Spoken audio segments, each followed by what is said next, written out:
Hello, everyone, and welcome back to my channel. Today, on the topic of mother-son enmeshment, I wanted to talk about what a differentiated relationship between a mother and a son looks like and what healthy closeness looks like. So, I often get the question, isn't it healthy to be close to your mother? And absolutely.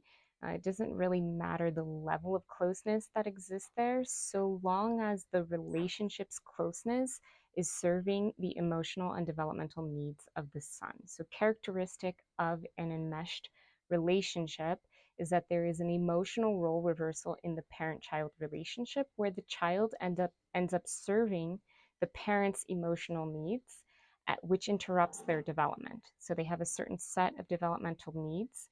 Some of those are physical needs, some of those are social needs, many of those are emotional needs.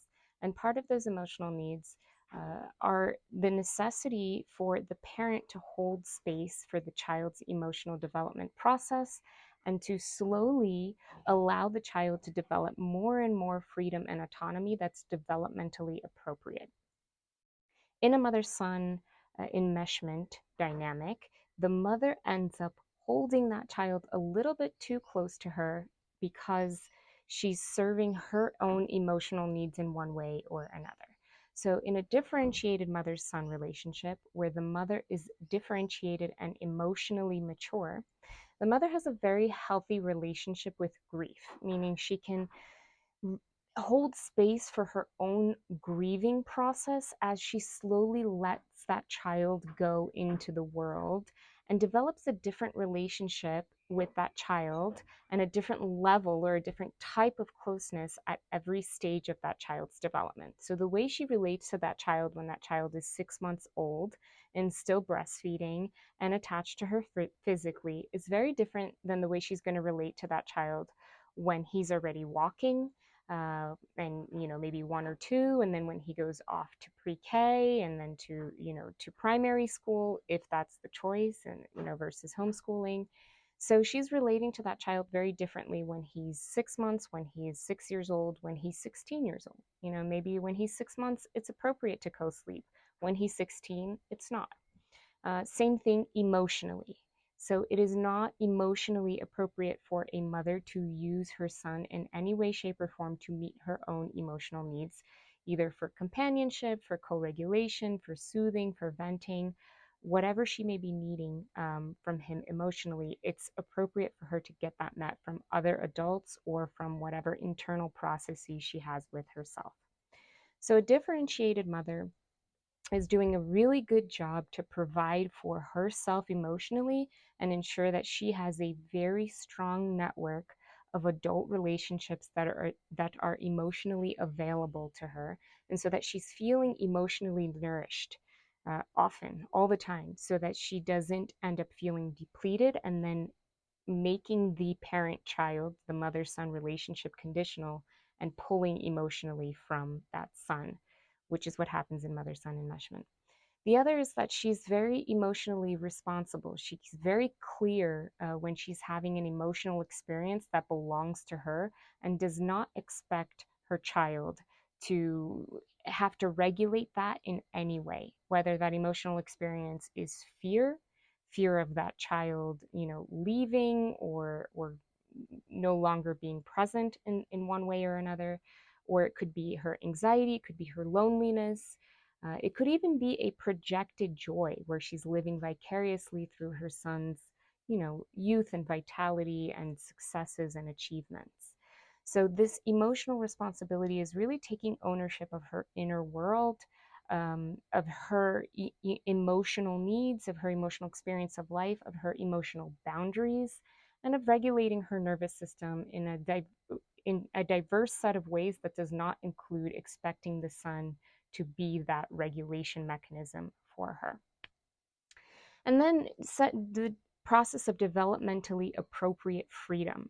So at each stage of life, that infant, that child is going to need growing levels of freedom to be able to explore the world. So she can be a secure base for that child to keep coming back to when he needs, when he needs assistance, when he needs support, when he needs regulation, when he just needs a soft place to land. But she does not make him feel guilty at all for wanting to leave and go out and explore the world and have other relationships, and live his own life, live his own journey, his own developmental path, whatever that may look like. So she can remain close to him. Mother son can be close, so long as he still feels free to be whoever it is that he wants to be in the world, and he does not carry any guilt or shame about doing so. So he feels like if he leaves to go do whatever it is he needs to do, to go have his own family, to go have his own partner, to go have his own life, his own career, to go live wherever he wants to live, she's going to be okay. She's got herself, and she's got whatever other, network of support that she needs in order to not depend on him to be okay, to be happy, to not be lonely.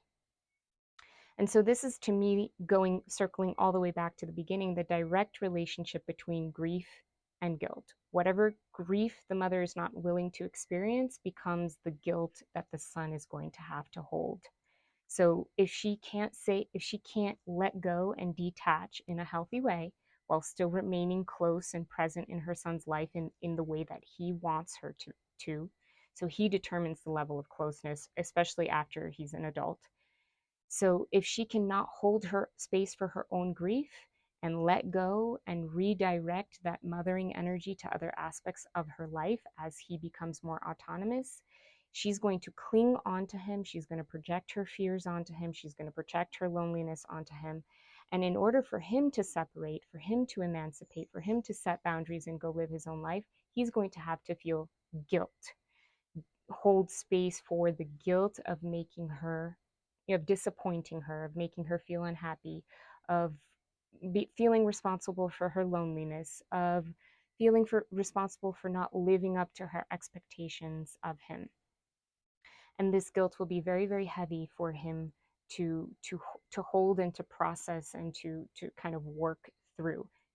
But part of the differentiation process for a mother enmeshed son, a mother enmeshed man, is if your mother is clinging on to you in that way and she has not done these different, she does not hold these different abilities, these different skill sets of the differentiated mother, then you will have to feel the guilt that essentially she's not holding for you, and you will have to set your own boundaries. You will have to go on to live your own life, and you'll have to feel your own guilt.